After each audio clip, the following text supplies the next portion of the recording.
Thank you, Dr. Bhagat. So this is wonderful videos and your brave way of managing all the cases in all levels of perforation and very nice videos.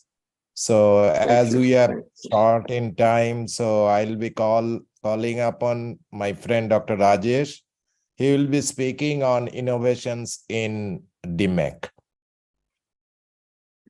Rajesh is a wonderful. Thank you. My slides are visible? Yes, yes. Okay. Yeah, at the outset, I would like to thank both AIOS and the Royal College of Ophthalmologists for inviting me to be part of this session. I'll be talking about some of the innovations in DMEK, which have made the surgery easier to perform. I have no financial interest to disclose.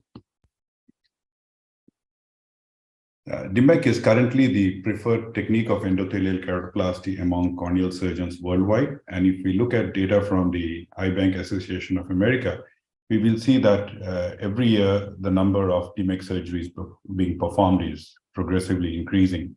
It's minimally invasive, results in a faster visual recovery, minimal refractive shift, and the reduced risk of rejection makes it a procedure of choice.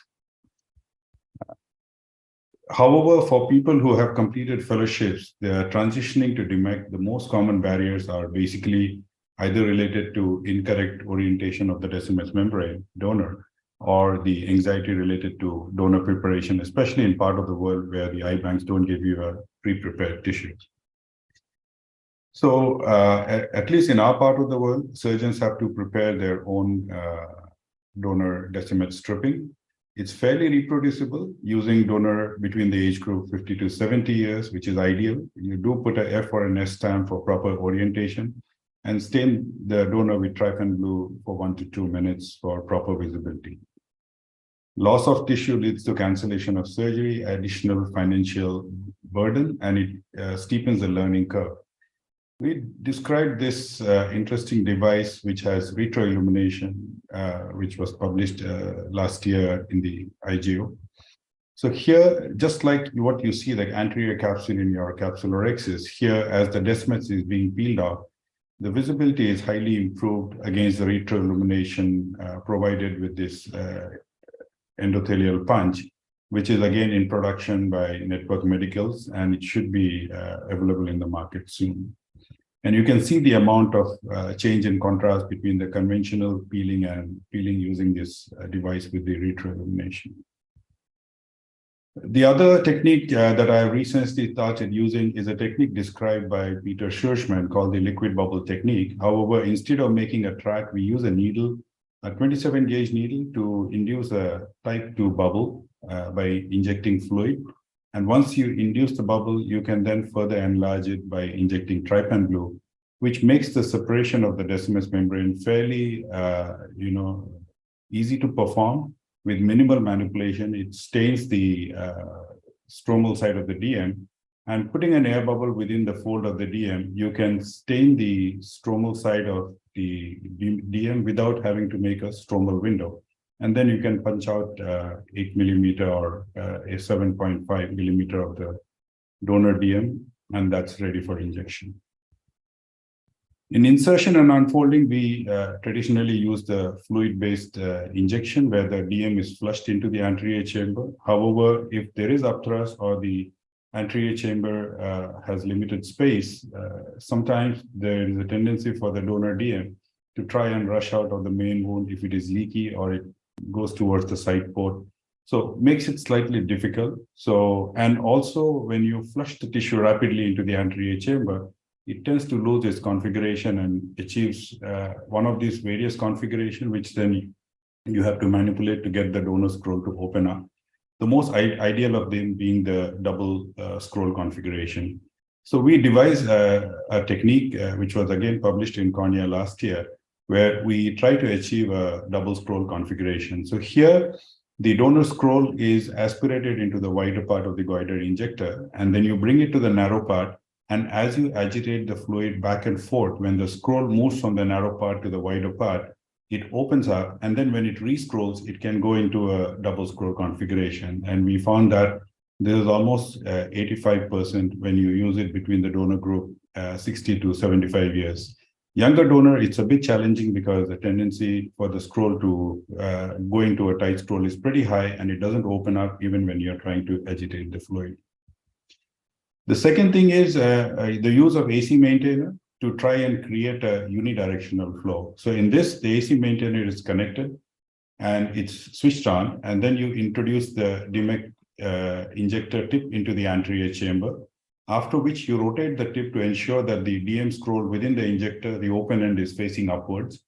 Once this is achieved, and then you can ask your nurse to stop the flow in the AC maintainer so that there is no more fluid coming into the anterior chamber, and instruct her to disconnect the AC maintainer from the IV tubing.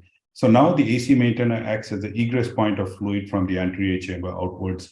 And now when you inject the DM scroll, there is no excessive buildup of fluid in the anterior chamber, and the chamber immediately shallows once your donor scroll is inside the eye, and the orientation of the scroll is also maintained. So you will see in this video that now we are injecting the scroll in the double scroll orientation, and it's gone into the anterior chamber. There is no tendency for the scroll to rush out because the pressure in the anterior chamber is low. The chamber is shallow, so the double scroll configuration is maintained. You secure the wound, and now you can see that we slightly deepen the chamber, and it's very easy to open up the double scroll.